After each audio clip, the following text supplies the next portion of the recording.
నాకు మామూలుగా 2011లో పెళ్ళైంది నాకు. 2011లో పెళ్ళైంది నాకు. వీడప్పుడు చాలా చిన్న పిల్లోడు. ఓ రోజు మామూలుగా అసలు మాట్లాడడానికి కూడా భయపడేవాడు. నేను ఇంట్లోకి వస్తున్నప్పుడు కూడా లోపలికి వెళ్ళిపోయాడు, ఎక్కువ నాతో మాట్లాడేవాడు కాదు. సో నేను కూడా చాలా ట్రై చేసేవాడిని. వీడేం మాట్లాడేంటి నాతో, వీడు కదా మాట్లాడాలి. వీడు మాట్లాడేవాడు కాదు. వీడు ధైర్యం చేసుకొని మొట్టమొదటిసారి నా దగ్గరకు వచ్చి ధైర్యం చేసుకొని చెప్పిన ఒకే ఒక మాట, బావా నేను యాక్టర్ అవుతానని. అంతే ధైర్యంగా నేను కూడా నా సపోర్ట్ నీకు ఉండదు, పోయి సావు అన్నాను. అంటే చెప్పాను కానీ బట్ నాకు ఎప్పుడూ ఒక చిన్న భయం ఉండేది.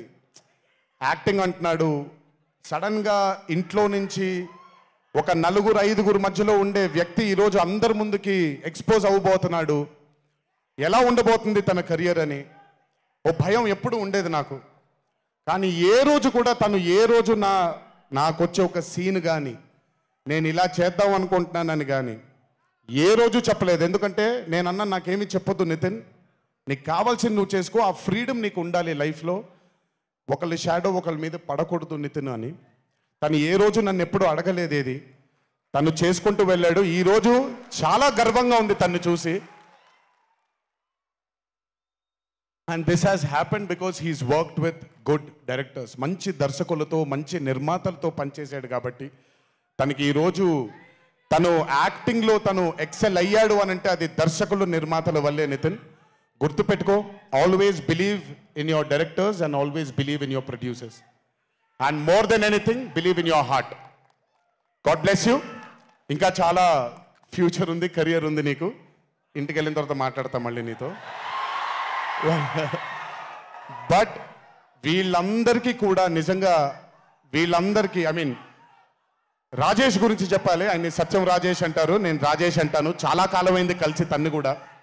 నిజంగా రాజేష్ తీసుకొచ్చినటువంటి లాఫ్టర్ నాకు చాలా కాలమైంది, మనసారా నవ్వుకున్నాను. Rajesh, thank you so much for అదే విష్ణు గారు ఎలాగైతే ఇన్నసెంట్గా ఉన్నాడో నువ్వు అంతే ఇన్నసెంట్గా ఉన్నావు ఈ సినిమాలో. But beautiful Rajesh, many more movies to come, many more. మమ్మల్ని ఇలాగే నవ్విస్తూ ఉండు. అండ్ అలాగే కార్తికేయ, మీరు పేరు ఒకటేదో ఉంటే మీరు మార్చుకున్నారని నేను ఎక్కడో చదివాను. But Karthikeya, he was amazing. Many more movies to come, many more movies to go. Believe in yourself. Just అందరూ కూడా హంబుల్గా ఉండండి, పని జరిగిపోద్ది. So good. అండ్ నాకు బ్రహ్మానందం గారి తర్వాత నేను మా త్రివిక్రమ్ గారు ఎప్పుడు మాట్లాడుకుంటాం. మాకు బ్రహ్మానందం గారు అంటే చాలా ఇష్టం. బ్రహ్మానందం గారి తర్వాత ఇష్టమైన కామెడియన్స్ ఎంఎస్ నారాయణ గారు అండ్ ధర్మవరం సుబ్రహ్మణ్యం గారు. వీళ్ళు ముగ్గురు తర్వాత నాకు బాగా ఇష్టమైన కామెడీని పండించగలిగేది కేవలం మా సునీల్ ఒక్కడే. ఎందుకనంటే భాష మీద తనకుండే ఆ పట్టు, రెండవది తనకుండే కింద స్థాయి నుంచి నలుక్కుంటూ పైకి వచ్చాడు కాబట్టి తనకుండేటువంటి ఎక్స్పోజర్ కానివ్వండి. చాలా కాలం తర్వాత ఫస్ట్ టైం సునీల్ని మళ్ళీ I'm telling you Sunil, your back. Sunil లేకపోతే మ్యాట్ 2 లేదు. నవ్వి సునీల్ని చూసి నాకు బేసిక్గా సునీల్ని చూడగానే నవ్వొచ్చేస్తుంది. బట్ అలాంటిది అంటే అఫ్కోర్స్ ఆర్టిస్ట్గా తనకు తాపత్రయం ఉంది, మంచి మంచి పాత్రలు వెయ్యాలి అని వేసుకుంటూ చేసుకుంటూ వెళ్తున్నాడు తను. కానీ తను నవ్వించడానికి పుట్టాడు అనేది నా నమ్మకం. మళ్ళీ ఈరోజు చాలా కాలం తర్వాత అందరినీ నవ్వించాడు. God bless you Sunil. నవ్వించడం మాత్రం ఎప్పుడు వదలొద్దు. అలాగే ఈ చిత్రానికి పనిచేసినటువంటి టెక్నీషియన్స్ అందరికీ, భీమ్స్ గారికి, నేను మొన్న ఎప్పుడో చెప్పాను, కాసర్ల శ్యామ్ గారు అంటే నాకు ఆ ఊరు పల్లెటూరు అనే పాట నేను చాలాసార్లు వింటూ ఉంటాను. మట్టి వాసన వస్తూ ఉంటుంది ఆయన దగ్గర నుంచి.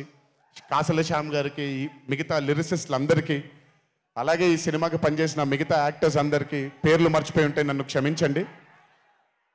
అత్తారింటికి దారేది మూవీలో ఒక డైలాగ్ ఉంటుంది, నీ వెనకాల కనబడని ఒక శక్తి ఉంది అని. వీళ్ళందరి వెనకాల కనపడని ఆ శక్తియే మా చింటూ వంశీ.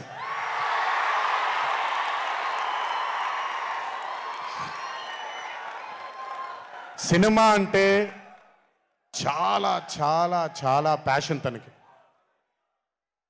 మాట కరుకుగా ఉంటుంది, కఠినంగా ఉంటుంది, కానీ మనిషి లోపల ఇంకంతకంటే మంచి మనిషిని నేను ఇప్పటిదాకా కలవలేదు. మంచివాడు.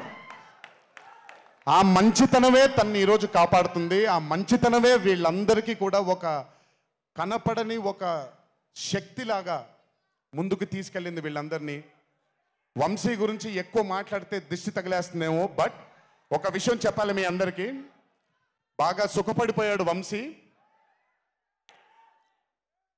త్వరలోనే ఒకటి చేయబోతున్నాం. అది తనే తర్వాత తనే ఒక రోజు అవసరం వచ్చినప్పుడు చెబుతాడు, అవకాశం వచ్చినప్పుడు చెబుతాడు.